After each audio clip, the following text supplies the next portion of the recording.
এক বছর আগের ভিডিও মানে 2025 সালের ভিডিও আমি 26 এসে এডিট করতেছি ভাবা যায়। তো এই ভিডিওটা হচ্ছে গত বছরের মানে 2025 সালের কক্সবাজার ট্যুরের ভিডিও ছিল।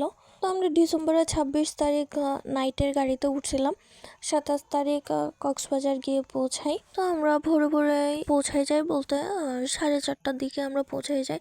গাড়িতে বেশ কিছুক্ষণ বসেছিলাম একটু আলো হওয়ার জন্য, কারণ শীতকাল, তার উপরে প্রচুর পরিমাণে কুয়াশা ছিল।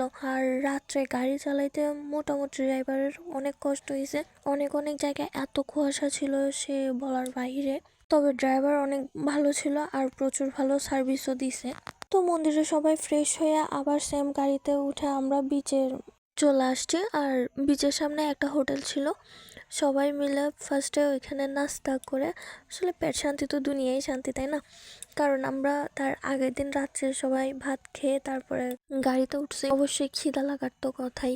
ও আমরা কিন্তু এক বাস গেছিলাম, এক বাস বলতে আমরা 40 জন গেছিলাম কক্সবাজারে। সবাই মিলে নাস্তা করার পরে যে যার মতো ঘুরতে বেরিয়ে গেছি, কারণ কক্সবাজার এনে দেওয়া পর্যন্ত আমার বোনদের দায়িত্ব ছিল। এরপর যে যার ঘোরার দায়িত্ব সে নিজ ইচ্ছায় নিজ দায়িত্বে ঘুরবে। ও আচ্ছা, এটা কথা তো বলাই হয়নি, এই পুরো ট্যুরটা আমার বোন আর একটা ছোট বোন প্রমা আর আমার এই দাদু মিলেই করছে। কক্সবাজার ঢুকার মুখে এই অবস্থা। আর পুরো কক্সবাজারের কথা কি বলবো, একদিন আমার মাথা ভর্তি ধুলো হয়ে গেছে। আমি রীতিমতো মানে অবস্থা প্রচুর খারাপ, পুরো চুল টুল সব আঠালো হয়ে গেছে, এত বাজে রকমের অবস্থা। তো আমরা ফার্স্টে গেছি কলাতলি বিচে। আর কলাতলি বিচে ঢুকার মুহূর্তটাই অবস্থা যে আমাদের পাগুলো বালির ভিতরে ঢুকে যাচ্ছে অনেক কষ্ট করে। মানে বিচের সামনে গেছে, প্রচুর কষ্ট হয়ে গেছে, এই বালি দিয়ে হাঁটতে পুরো পা ব্যথা হয়ে গেছিল।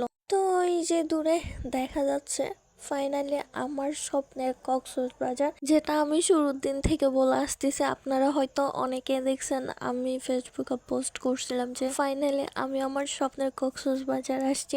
অনেকে হয়তো বলতে পারেন কি রে বাবা এরকম বলতেছে কেন বারে বারে। আসলে সত্যি আমি কখনোই কক্সবাজার জানি, ফার্স্ট টাইম আমি কক্সবাজার গেছি, তার উপরে সবাই একসাথে, আমার পুরো ফ্যামিলি ছিল।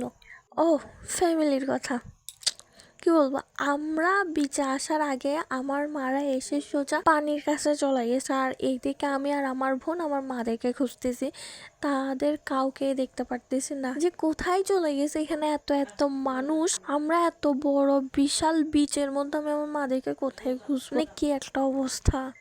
সব থেকে মজার বিষয় কি জানেন, কল দিচ্ছে আমরা যে মা তোমরা কোথায়, মারা বলতেছে যে আমরা তো সোজা চলে আসছি। এখন কোন দিকে সোজা, আমরা কোথায় আছি, মারা কোথায় আছে, আর সোজাটাই বা কোন দিকে, কিছুই মাথায় আসতেছে না। যাক ফাইনালি মানে পানির কাছে যখন আমরা গেছি তখন আমার মাদেরকে দেখতে পেলাম আর কি। তো ফ্যামিলি সবাই মিলে আসলে বিচে তখন অনেক সুন্দর একটা মুহূর্ত কাটলাম। তবে সমুদ্র স্নান আর করা হলো না, কারণ জানতামই না যে সকালবেলা বিচে আসাই আমাদের শেষ বিচে আসা। তবে অনেকক্ষণ সময় ছিলাম, আমরা ভাবছিলাম ঘুরে টুরে একেবারে তারপরের দিন সকাল এসে সমুদ্র স্নান করব।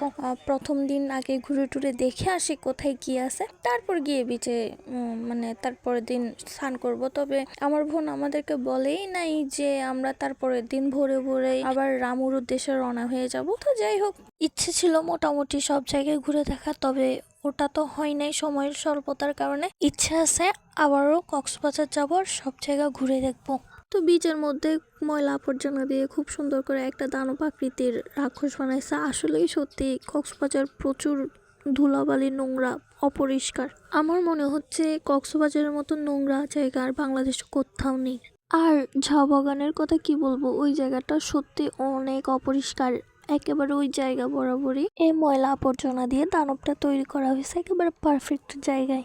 তো সে যাই হোক, আমরা দুপুরে খাওয়া দাওয়ার পরে আমাদের হাতে ততটা সময় ছিল না, আগে বললাম যে একদিনের মধ্যে কক্সবাজার আমাদের ঘুরে দেখা লাগবে। তো দুপুরে খাওয়া দাওয়ার পর আমরা তাড়াতাড়ি রেডি হয়ে ইনানির উদ্দেশ্যে বের হয়ে পড়লাম। আর আসলে কক্সবাজার একদিনে ঘোরা যায় না, মিনিমাম 3 দিন লাগে কক্সবাজার মোটামুটি সব জায়গা ঘোরার জন্য। আমরা স্বল্প সময় হোক তারপরও কক্সবাজার তো যেতে পারছি, এটাই আমাদের জন্য অনেক কিছু। আবারও ধন্যবাদ জানাচ্ছি আমার বোন চৈতিকে আর আমার আরেক ছোট বোন প্রমা আর উত্তম দাদুকে। আপনাদের অসংখ্য ধন্যবাদ। আমরা সবাই মিলে এই 2 দিন অনেক আনন্দ করছি, অনেক ঘুরছি। সরি আজকের ভিডিওটা অনেক বড় হয়ে গেছে। তো সে পর্যন্ত সবাই ভালো থাকবেন, সুস্থ থাকবেন।